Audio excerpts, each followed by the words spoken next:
draw more than 25,000 fans each day. Climax's Don Brunel talks with one of the featured bands, RTZ. Hey. Hi, RTZ. Hi. Why don't we go ahead and start with your names? Why don't you tell me who you are? I'm David Stefanelli. Brad Delp. Barry Goodrow. Tim Archibald. Brian Mace. Patty Borges. Mary Nikias. Nice to meet y'all. Yeah, you passed. All right. Great. What brought you all together for RTZ? Well, it's actually his idea to begin with. We'll let you tell. Well, I've been working with Dave and Brian and Tim, and doing some demos over the last few years, and then Brad quit, and I, of course, have been working together for several years. And we get back together, started writing again, and put together a batch of songs, and here we are, RTZ. That's great. What does Return to Zero mean? It means Brad, whatever you want it to mean. No, it doesn't actually. There's a little button on Barry's recording console that we work on at home. It says RTZ, which stands for Return to Zero. It's for the tape counter on the machine. It's really kind of a simple idea. And one day I was in the studio. I wanted to play back something that I had just sung on, and Barry was leaving. So I asked him, how do I get this to play back? And as he was leaving the room, he said, just hit the RTZ over there. And we had no name for the band at the time. And it was just so appealing, this little button, these little letters. And also, it made sense due to the fact that Barry and I, as I said, go back actually before Boston, the group that probably most notable. Back to high school days. Yeah, we go back actually to when we were both in high school. Yeah, I was back long before any of you were born. The former keyboard player. I see. So, and again, the idea behind the band was for us to go back to things that we enjoyed playing when we were, you know, first learning to play, and as we went through music, just different influences and things.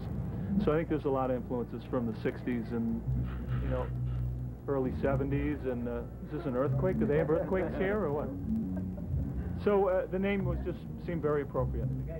That's really good. What keeps you together? Are you guys really good friends, or? No, it's crazy glue. Crazy glue. I can't, I don't know how we're going to... We don't even like each other.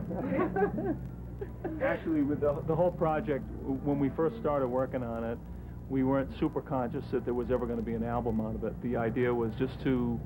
Barry had some songs that he wanted some lyrics for, and I had some lyrics that I wanted some music for. And so we get together, like I say, just for the pure enjoyment of it. And before we knew it, we had an album's worth of material, actually more than an album's worth of material. So, and then before we knew it, we had a recording contract. And here we are. Wow, that's pretty exciting. So how's the tour going? You guys enjoying yourselves? Oh yeah, this has been great. I mean, Arizona this far, you know, it was like warm, hot yesterday, and you know, we didn't get bit by any rattlesnakes or anything, so at least we got that going for us. Which is nice. Nice.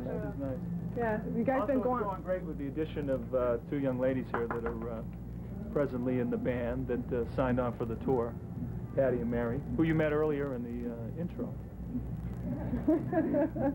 So are you girls having a good time? We are. We're having a great time. Having a great They see us like in the morning when we have curlers in our hair and everything. It doesn't faze them at all. So you guys family men, or? Yeah, pretty much? Yeah. These are our uncles, actually. Brad and Barry are our uncles, and Brian and I are brothers. And Tim's our Actually, Enough of the age jokes, okay? curiously enough, Barry and I married sisters. Our wives are sisters. So that was another reason, I guess, that we saw each other a little more often than you might think. Wives forced to My brother-in-law. Yeah. So where do you guys plan to go? Do you have another coming? Straight to the top. We don't even want to, you know. Do you guys have another album coming out? No, but this is our album right here, RTZ. You know, it just was released a couple weeks ago or whatever, and this is it. You know, this is RTZ. After we beat this one to the ground. That's great. Actually, when we finished this, we really had probably almost a whole other album's worth of material together. So we are anticipating after the tour going back and doing another record. So who are your major influences in your music? You said the 60s. Well, Anybody in particular? I was a complete Beatles fan right from, there's a guy behind the camera over there that I haven't seen for quite a while, but he grew up with me, and anyone who knew me when I was a kid would testify that that was a big influence on me. I mean, I liked a lot of stuff, and I grew up, got my first... He spoke with a British accent. I used to tool. He was that much into That's what I saw Hard Day's Night, you know, I used to talk like this all the time. People thought it was just completely crackers, you know. But anyway, and as I say, Barry and I both grew up playing music in the 60s when we were like 22 or 23 in the early 60s. So. Okay. Yeah, all the stuff from that era, I think. How about you guys? You guys have any input in who influences the whole band sound, or exactly what to play, when to play it, and how to play it. who writes your songs? Who writes the music?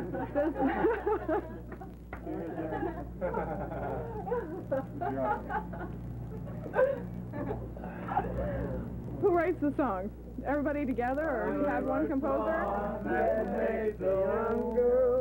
Actually, it's a collaborative effort by and large. Barry and I have written most of the songs together. Generally, Barry comes up with the initial idea for the song, and then I'll write the lyrics to it. There's a couple exceptions to that. There's a real nice ballad on the album called Till Your Love Comes Back Around, which was written by Brian.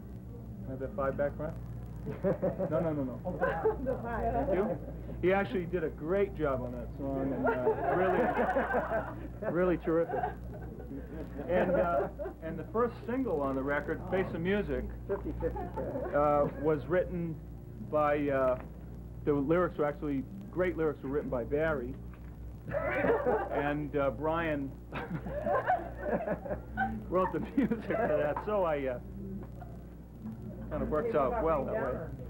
Yeah, hey, what about that one? Who wrote that? Hey, we have a little... Yeah, didn't the drummer write that one? I don't know who wrote anything anymore. Yeah, I did. But suffice to say, everything on the album was written by somebody in this room, which is nice. The idea being that so many bands these days are not afforded that luxury. When you, yes, she's in the back over there because she wrote. No, it's so dictatorial these days for new groups. Dictatorial? What's your Never mind now. Clean it up. I have full command of the language. Don't cut that out anyway. A lot of record labels just they get the band together, and then they decide they want to have somebody else come write all the songs and completely change the whole character of the group. So to avoid that, we decided to put all the material down. We had an album's worth of material before we even went to the label, and we said, this is what we do. If you like this, great. If you don't, still fit. They bought it. Great. Thanks for having us. This is the first. We've done like 4 or 5 little club dates at home, and this is the first kind of big event kind of thing for the band. So thanks for having us come out. Check out the record. Well, we're really glad to have you. You guys are terrific. Thanks a lot. Thank you. Thanks. Great. First performance